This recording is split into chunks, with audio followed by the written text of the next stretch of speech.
Before we jump in, a quick note of who's behind this podcast. Imagine this. You're about to close this massive deal. You've been grinding for it. You're pumped. And then your customer's legal team decides to make things interesting. What happens if you get hacked? How do you protect your data? And then your brain just goes blank. That's the nightmare founders deal with all the time. That's actually what Why Security solves, the sponsor of today's show. There are 40 plus security engineers who've actually done security at Apple, Uber, Microsoft, Robinhood, Brex, and so many more. And get this, you don't hire them, you rent them by the hour. No massive salaries, no expensive consultants, just real experts embedded in your company helping you get SOC 2, ISO, HIPAA, whatever it is that you need to close that big deal. Set a monthly cap, know exactly what you're spending, and close the deal. Head to ysecurity.io/startups and book your free strategy call. Your first 8 hours are free. 40 engineers, 1 full working day, totally free. Go take it. ysecurity.io/startups.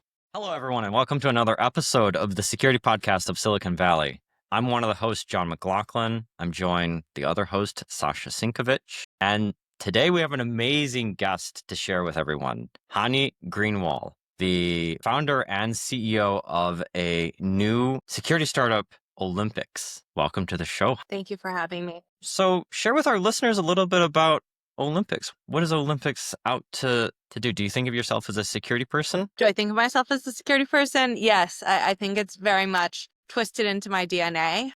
I have a technical background, so master's in security engineering. I worked in that field for a little bit before moving on full-time to product and then to starting Olympix. I guess maybe it'd be helpful then to go a little bit into the genesis of Olympix and where it came from. We'd love that. Okay, great. So like I said, traditional technical background, started Olympix after I personally deployed a side project on chain. I love security for context just because it's so much more fun to break than to build. And it's very dynamic, which I also, as an ADHD, highly stimulated person, gravitate to. Things that are constantly moving, evolving. There's nothing monotonous about it. So I started Olympix because I personally deployed a project on chain. I thought, wow, this is such a unique attack surface. For context, just looking at Web 2 versus Web 3, you have 3 kind of key differentiators. The first being in Web 2, we live patch, redeploy, patch, redeploy. You know, as Mark Zuckerberg famously says, move quick and break things, which you have the luxury of being able to do in the Web 2 traditional ecosystem. User wants to change on the app, no problem. Fix, fix, fix, fix. Web 3, just deploying or changing your source code is such another animal. The second piece is the transparent nature. So again, in Web 2, we have the luxury of firewall and so many security systems that overlay and protect our underlying code.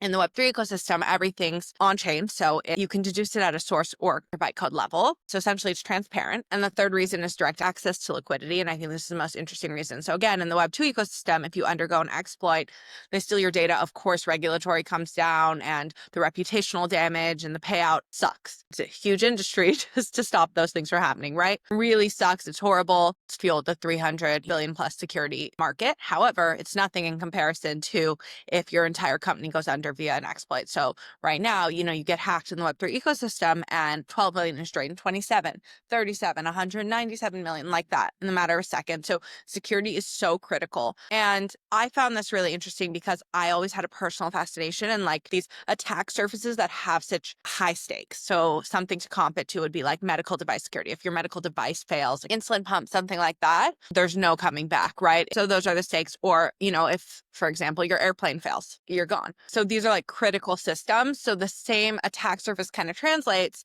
in the Web3 ecosystem. It's a critical system because it can kill your company. Millions of people's money could just be drained in a matter of a second. So it was really fascinating. I was like, wow, there's hundreds of billions circulating here. There must be the most insane security stack. And I just want to see what people were building because I've always been fascinated by like these critical system attack surfaces and what people build there. And historically, it's always been like formal verification or like in traditional industries. And no one's really nailed it. And it turns out that the Web3 ecosystem hadn't as well, which was surprising to me given how much money was there. But it just shows the urgency for this technology that like people are building despite critical security infrastructure being in place. When we started Olympix in 2022, over 16 billion had been exploited to date. 90% of all exploited contracts, so I'm referring to smart contracts, had undergone an audit, which is the only kind of security unlock that existed in the ecosystem. And to explain an audit is exactly like having a third party come in, like a consultant, look at your code, tell you what's wrong, you make the changes and you implement them. Sounds good and dandy if we had better numbers behind it. But when I tell you 90% of exploit contracts underwent this audit, it becomes a little bit problematic there, right? Like those numbers aren't in the builder's favor, aren't in the CEO of the company that's trying to deploy on Chain's favor. When if I get one audit, not necessarily bulletproof if I get two. And then let's just dial it back a little bit to cost. Like people are paying anywhere from 25K to 250K for each audit, and they're having to undergo multiple. And still it's not foolproof. Some companies were getting 10 plus audits and still losing money. So a human, as we know, can only find so much. And there's always going to be something smarter or a layered approach when it comes to security that needs to be embedded.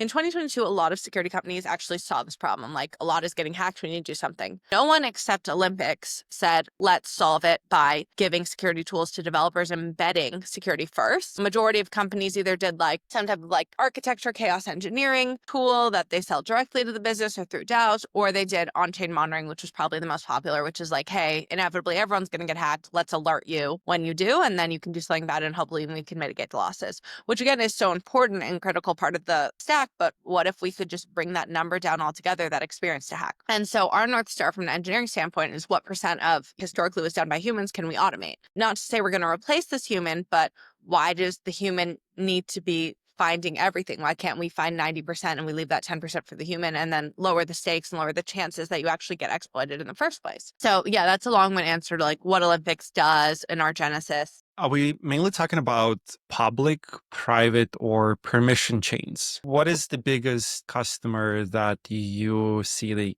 engagement with? Who's our biggest customer? Circle. Where are they launching? On Solidity. We're seeing the most, I think it's like 90% of development is on Solidity. But we're seeing a bit of a move towards Solana, which is Rust. Historically, it's been primarily like EVM compatible chains where majority of the liquidity is on, and like wherever there's money, there's hackers, and wherever there's hackers, security needs to be the first step in development. Again, I think that answers my following question, which is what type of assets are we protected? Because with blockchain, you can not only store the currency assets or assets that can translate into the currencies, we can also talk about data storage. That's what blockchain is good for, is just to store lots of data. But it sounds like the specific use case that we are addressing here is the asset protection. Yeah, I think there's something interesting here. So like in traditional Web 2, security is mandated by regulatory, meaning whatever we're told we have to do, we do.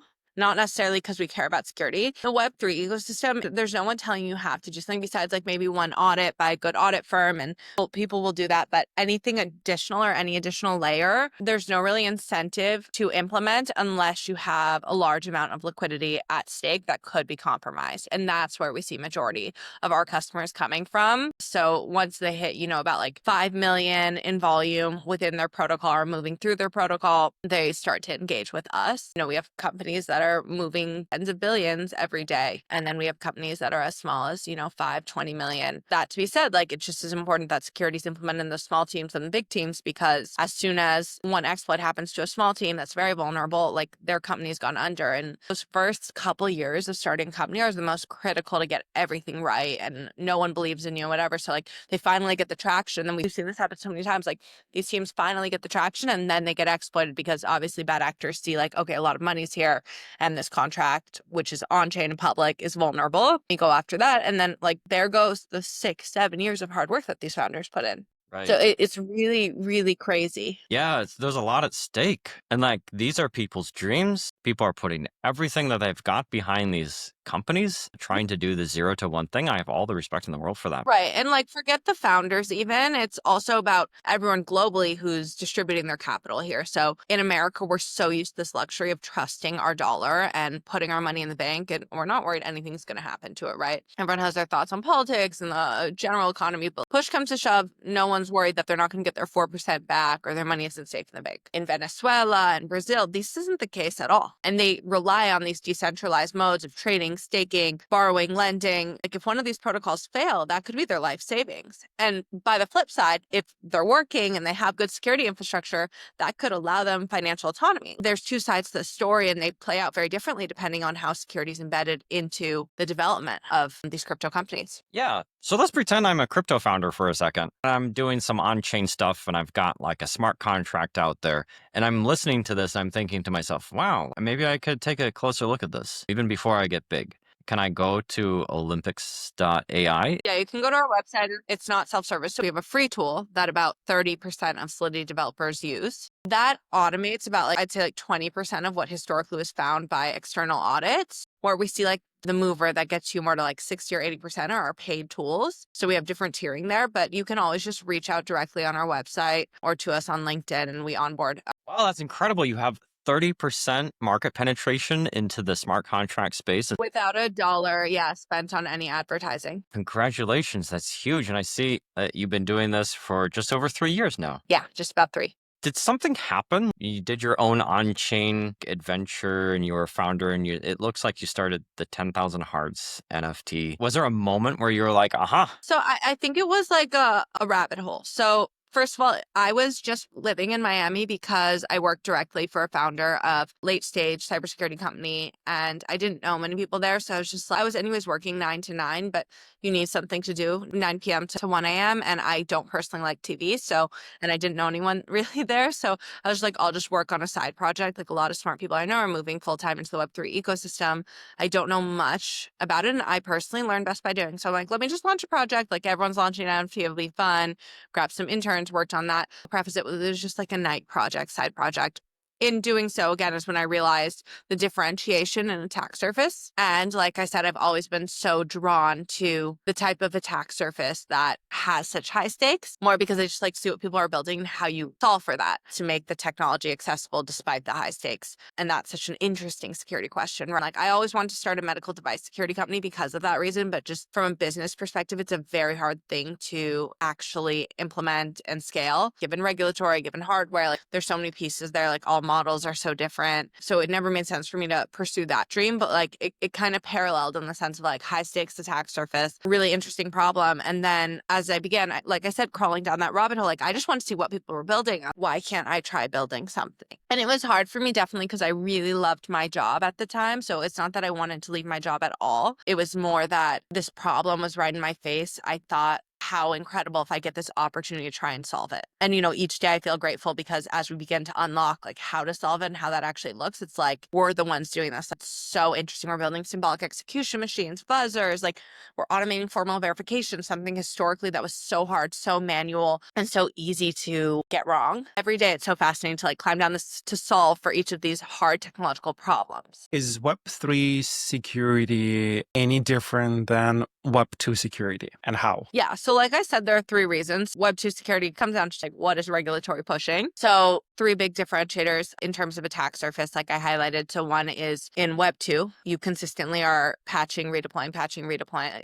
You have that freedom to consistently build, change, ship. In Web3, because the systems are so subject to error and things can go so wrong, you have to be so careful and so aggressive with the testing before deploying. So that's the first differentiator. The second differentiator is the transparent nature. So when you deploy on chain, you're looking at anyone being able to see it. So there's beauty to that. And that's part of this ecosystem is everything's transparent. On the flip side, any bad actor can go and see any hole or flaw in your code. Whereas in the Web2 ecosystem, we have so many layers and fortresses of protection sitting in front of us. There's so much more going on before someone can even access the source code. With Web3, it's just source or bytecode in a flash. We can have it. And the third thing is, again, like I said, probably the biggest is direct liquidity versus data. In Web2, you're always compromising your data. And of course, regulatory comes down, of course, reputation. There are components that are huge and that fuels a 300 billion plus industry of companies that operate there, but it's not the same as losing 12 million, 27 million, 197 million in one shot. I just say that attack surface, if I was to boil it down to 2 things, attack surface is larger and the stakes are higher. Would you say the biggest risk with Web3 security is the intricacies of the contract that you define and then you essentially publish on the chain and everyone can use that contract. And there is very little room for making errors in the definition of the contract? because then it becomes public and you can exploit the contract itself. I think what you're referring to is like contract logic, that it meets the logic that it's supposed to. And I think that's a component of Web3 security and smart contract security, but it's not the only piece. There's also like you miss a re-entrancy guard, you have a certain pattern within your code that could lead to major funds being drained. And like that doesn't necessarily break the logic. It's just if someone changes one thing from 5 to 0, all of a sudden an external caller can drain. So like I think it's part of it, but I think the larger thing is just that the general attack surface is so much greater, and that requires a greater amount of spend, a greater amount of testing, and people are still adapting to that reality that like it can't look like, for example, the spend for the same size Web2 startup is not going to be comparable at all to someone deploying on chain because they don't have the same risk. I think that's where I was leading. The Web3 in general is a fairly new mass product. It's not a new technology, but it recently has seen mass adoption. But there is not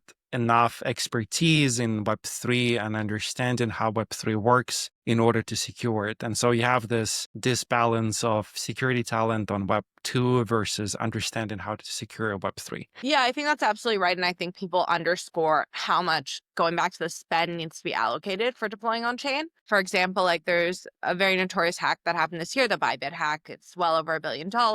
And it was actually classical like Web2 exploit. Just they happen to operate on chain. So like part of their responsibility is securing both the Web2 and the Web3 stack because they deploy both. However, like they can actually get the consequences of the on-chain component, meaning like liquidity being drained via Web2, so people can come in this way. So there's like a lot more, when you think of attack surface, right, it just refers to the amount of space that's vulnerable. There's just so much more vulnerable space, and the solutions need to be so much more layered, and you're responsible for exponentially in turn. And so like you have to both have a Web2 security expert and a Web3 security expert, and you need to understand where they overlap and where you're vulnerable and where like those holes are that someone can weave from like Web2, interface into your Web3 stack. Yep. So it sounds like the problem statement is still the same. How do I protect? And you have to answer questions of what am I protecting and against who?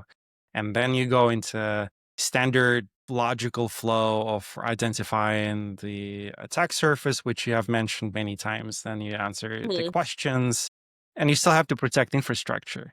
You still have to protect the Web2 infrastructure and some of the logic, and then you have to think in depth about securing the Web3 component of that stack. So just additional layer. So I love your story. You built this nights and weekends, and you had your job at the same time, and you're kind of like probably burning both ends of the wick, so to speak. And you're in Miami, and then you mentioned that you had a couple of interns, and you just built, and you just threw yourself into this hard problem, and you took a stab at this, and you built this up. Sorry. I want to clarify. The intern project I was working on was the NFT project. I didn't actually start Olympix full time until I left Security Scorecard. So that was just like a side project. Yeah. So you've been in security, and your passion is clearly security. I love that. I love that you're tackling hard problems. So thank you. Thank you for that. That helps make the security community better. That helps make our futures more secure, whether they go on chain or in traditional space. It's a win across the board for the community. And I'm super curious, like when you were grinding and your heads down and you're focused and you're building this up, did it ever cross your mind to maybe think about having a co-founder? I have a technical background. I had no problem building out the first version. Of course, you always hire people smarter and better than you and push yourself out of as many roles as you can, except for the roles you extremely excel at. So I was very quick to hire and scale the engineering team after, and our team is mostly engineers. But at the time, I didn't have someone that I wanted to tackle this problem with. And since then, and since validating our idea, we've brought on key employees. They own significant equity stakes. They operate as business partners, but ultimately, like I founded the company. So I'd say it's not that I was like opposed or for or whatever. There just wasn't someone.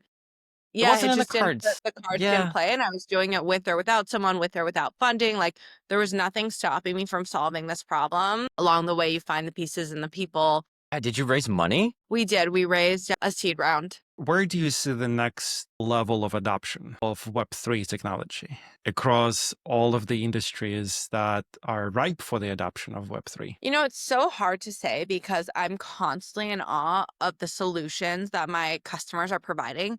I say, like, I have the most unsexy, like, obviously to me, it's like the sexiest thing in the world. Like, security and the problem we're solving is so cool. It's so interesting, so novel. Every day, it's like the hardest problem.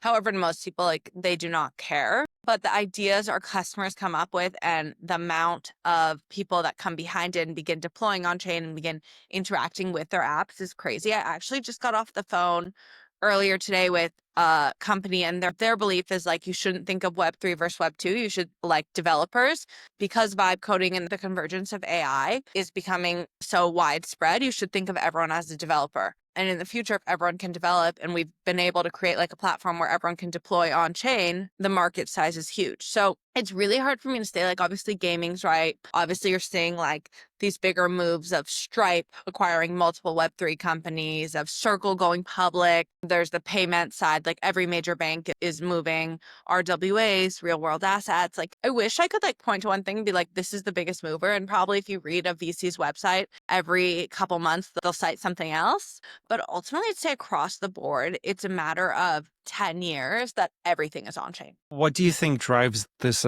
adoption? Is it the efficiency that chain allows you to have? What is the main driver? For like mass developers, it's usability. From like a economic standpoint, of course, it's efficiency and money saved. It's like, why does it need to cost $100 when it could cost $1 to move money? Like, there's a lot of different applications there. We would think as like silly applications, but they make a lot of sense. Like I know a company and it's for wine collectors. Apparently that's a huge market. They've created NFTs of every single wine so you can validate that this is like a true, real, legitimate bottle. And I guess there's a huge market for fakes out there. Like by the same token, art, right? Like people are tokenizing art a lot.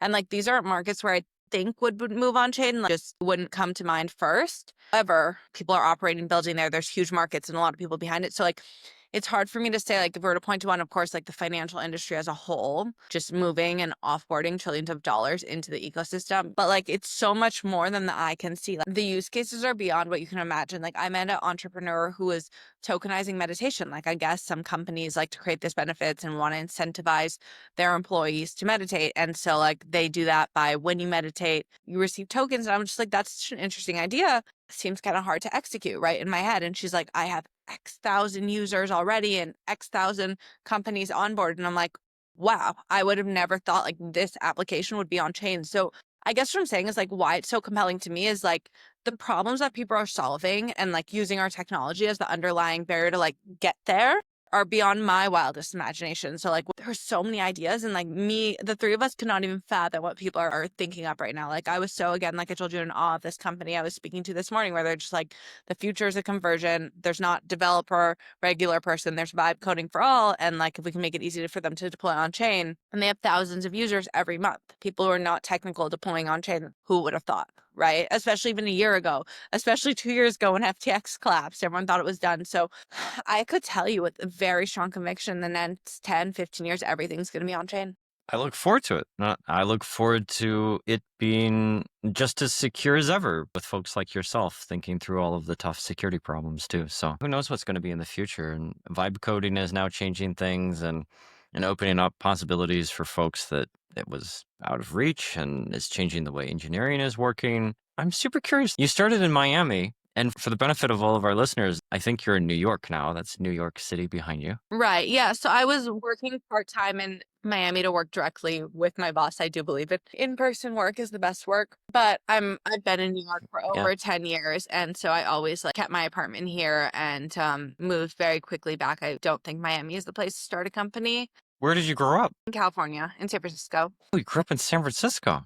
Wow, you're a San Francisco native. Yeah, as well. But New York is just very crypto centric. And so to start a crypto company in New York is best. And like I've been kind of hunkered down here for a long time. So it made sense for me. And it's also, you have to think about like where you're bringing key employees and you want to bring them to a major city they're excited about. And New York happens to be a city that people get very excited about and love to live in. Very exciting city. Lots happening. Well, congratulations on hitting your escape velocity from San Francisco. That takes skill.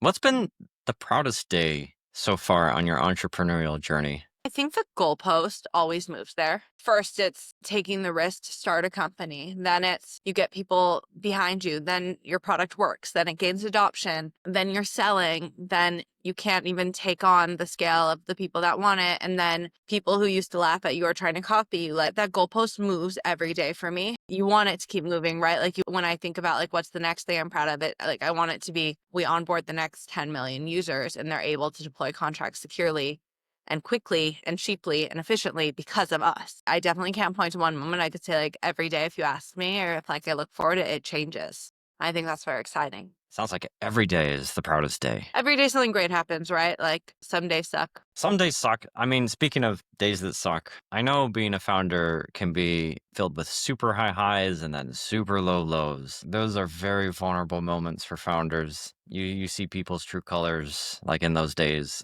Have you had a most difficult day on your journey? You know, this question is really hard to answer because I feel like they happen at such a regular cadence. And when you look back, it's like, in retrospect, that wasn't that bad. Like, I learned this, and this thing doesn't feel like such a big deal anymore to me. And like, if this happened to me today, it wouldn't be a big deal. So I think Elon Musk famously says this, like, starting a company is like consistently chewing glass. And I think that's very apt. They happen very regularly. And like, I couldn't point to one day, but like, I will say when you look back at the ones that you thought were like chewing glass, like now it's like eating paper for me. Like I could do that kind of day any day now. And so I guess by the same token, I was like, proudest moments, like the goalpost keeps moving for like how hard or how sucky they can get. They always suck, but they always like in retrospect, like become easier as you continuously go through the hard times. That's good and bad. It's like you said, highs and lows all the time. I think one of the most incredible pieces about being a founder, specifically in the security community, is like you have this superpower to be able to look into the future and you see something different. You see something that most people don't see.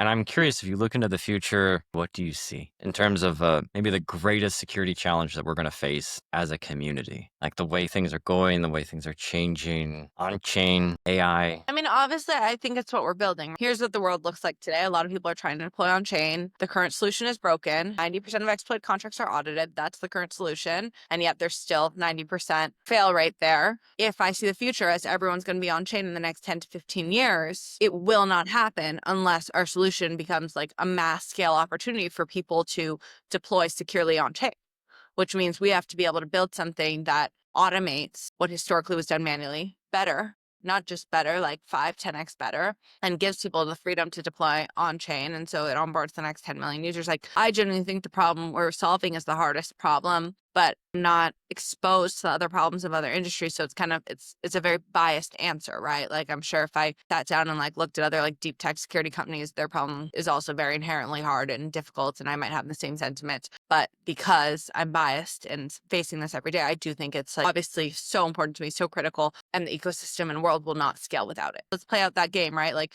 we're going to get hundreds of thousands of auditors and they're all going to have 100% success rate as humans. No, that's not feasible. So like you believe in a future where everything's on chain, there needs to be an automated security infrastructure approach. And inevitably, we're the only people positioned to do it right now because we're the only people betting on that. And we're the only company with major adoption there. Do you feel like it's just crazy that the AWSs of the world and the Google GCPs of the world, the Azures, and maybe even the central banking system is not taking this more seriously, this change that's coming? I think you'd be surprised. I think Coinbase came out with a report a couple quarters ago that the average Fortune 500 has at least a $50 to $100 million budget for on-chain initiatives. I think, again, that's all experimentation and that's very small in comparison to like their overall budget for every other initiative they have. But like no one's really thinking it's a joke. And I think Stripe's acquisitions recently just went to show like people are beginning to delve here, whether it's this year, next year. I mean, MasterCard's about to deploy something on chain, Goldman, JP Morgan. I'd say like the top 50, top 500 companies definitely have budget and resources going towards on-chain initiatives. They're not blind to it, but like, of course, yeah, it'll speed up and become exponentially larger as time goes by. And the decentralization of compute, of storage, and of money, it's going to disrupt the way that we think about those things, right? Everything, yeah. Yeah. But I mean, like, if you think about any like other disruptive technology, ChatGPT was the thing that kind of spun off everyone's crazy obsession with AI, all these AI companies. I don't even think, like, I know that was the moment, but there were, of course, early believers. Like, OpenAI started 8 years before that huge boom and rush of users. And so with anything, like, people kind of push it off or like kind of semi-acknowledge it, but they don't realize the scale until it happens. And that's that like escape velocity moment. And I think right now we're like 3-4 years before like that initial wave of escape velocity, 5-6 years before like mass adoption. So I think it's coming sooner than you think. But by the same token, we're also still in the early days. So early. We haven't even seen like early adoption yet. I think Coinbase just joined the S&P 500. These crypto companies are growing faster than you think. It's a good thing. It's going to help bring positive change. Right, 100%, especially globally. Have you thought about what legacy you want to leave? I know you're still very young, and so it's like maybe a silly question. You're just like, getting started, really. I guess that I never shrunk myself to what people think should be the status quo or should go around. Like, obviously, I think that just plays like being able to see something and chase after it despite how many obstacles, no's, rejections come after you. It's an important quality. But I guess if like in terms of legacy, I think the most important thing to me is what I bring and pull out of others. I think it's also like one of my best qualities is that I'm able to find the best people and then I'm able to extract and push them to their highest level of greatness and things they might not have been themselves aware that they were capable of. So I think that's probably most important to me because I feel really great when I'm able to do that. I think it's really impactful. And then by the same token, the products that we create as a team or deploy, it also touches the customer. Like, who does it make the customer become? Like, now this customer is security first. They're a security engineer. They went from a developer to a security engineer because they have all these tools. Like, we're able to, again, like extract the next level from that. So whether it be like me being there personally and extracting that level from people and demanding greatness so they build these great things, or the products themselves transforming individuals into their next level that they never knew they would have access to, I think that's probably like the most powerful thing you can do. And just to play off that a little bit more, what is your most memorable day on the journey so far with Olympix? Just to scope it down a little bit. I think memorable comes back down to like that question about what was your biggest success, or I'd say like that goalpost keeps moving. But I think like the first memorable moment was when someone collected a bug bounty using our tool. I thought that was really cool. Like, our tool was able to get them money because like people had security flaws. So that told us how powerful our tool was. It's replacing some security researcher and is able to find holes. And then recently, one of the top audit firms, one of our customers underwent an audit from the top audit firm, and our tool automated 100% of the findings that the audit firm found. So that just, again, validates to us. You know, when you start a company, you kind of think like, I have an 80% shot that this will work, or 70, like even kind of 60 is enough conviction to start. And that conviction grows as you begin to deploy product, gain adoption, whatever. Like, when those technical milestones hit, I think for me, like right now, I'm at like 95, 97% conviction that could work, which means like I should be moving faster. Like, when you get to that, it's kind of crazy. Like, it's almost, that's maybe when you're too late. And like, it's good because we started early and like, it'd be very hard to catch up with us now. But it's funny because I also think about the future when I think about memorable. Like, I envision what will happen in the future. And like, it feels like it's already happened to me. It sounds silly, but I think you envision it so much that it's like becomes a memory of like you seeing something as true. And I think you have to be like that psychotic to like do something like this where you see something as true and it needs to have this change in order to be true. And that drives you to build it every single day. You have to be crazy to be a founder. There's no way around that one. Yeah, you have to really, really believe that what you're going to do is going to change the world. Otherwise, why would you be investing your time and resources? I guess if you're really young, then like maybe it's just like a fun experiment for you. But like, I think at a certain age, when you have a family, when you have kids, like you're making no money and you're really sacrificing on a lot of levels. You're sacrificing time with family. You're sacrificing so much that you would be doing with anything, but you have to believe the trade-off is worth it. And I believe the trade-off is worth it 1,000,000-fold. And I believe we can execute on this 1,000,000-fold. And so with that being true, like no other reality exists to me besides building Olympix with full conviction, full energy, with 100% of me in it. Going back in time a little bit, if you had an opportunity to meet your younger self, would you take that opportunity? And if you would, what sort of advice would you have for your younger self? I think I would just say, trust your gut. I think when I look back at anything that I feel like was a regret, or I would even say like I moved too slowly, because usually I get there, but sometimes I move too slowly, or historically. And like probably the biggest lessons I've learned as a founder and as a human is like, just move faster and trust your gut. And usually you're right. Sometimes you're wrong. Like when you're wrong, it's okay. Just move quickly and get there. So I'd probably just say, trust your gut. I love that.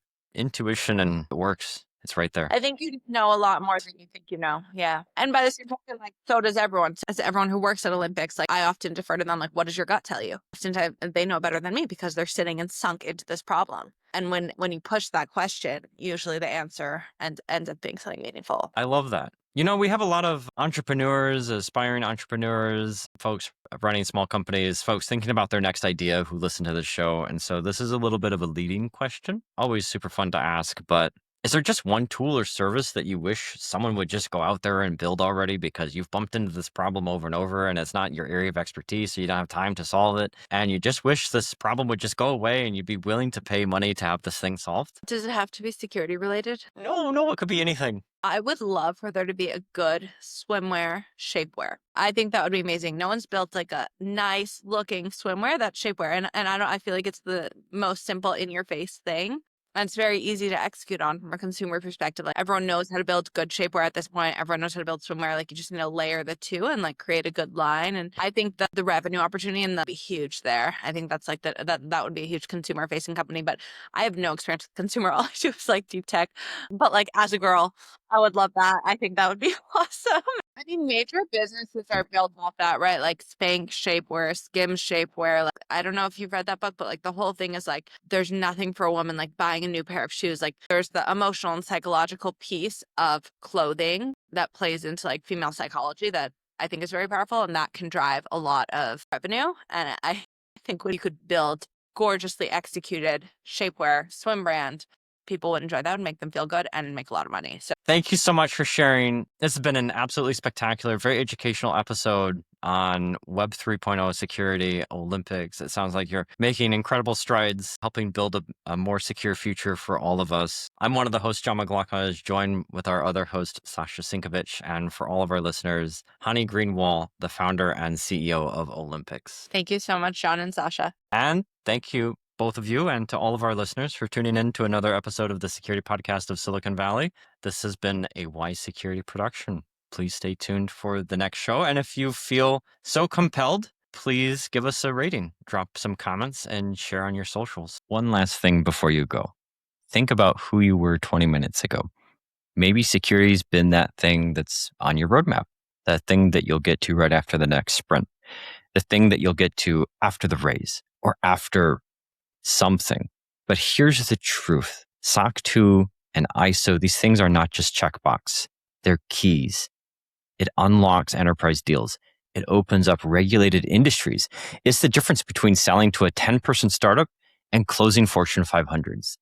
That's where Wise Security comes in. We don't just advise, we build. SOC 2, ISO, done right the first time. 40 plus engineers from Apple, Uber, Microsoft, Robinhood, Brex. This is not guesswork for us. This is all we do. And maybe you're not the one who needs this, but you know a founder who does. The one trying to break into bigger markets, the one doing the 0 to 1 thing. Send them our way. We have an awesome referral program. We pay for introductions that turn into partnerships. So head to wisesecurity.io/startups. The first 8 hours are free. 40 engineers, 1 full working day entirely on us. Wise Security has your back. See you in the next episode.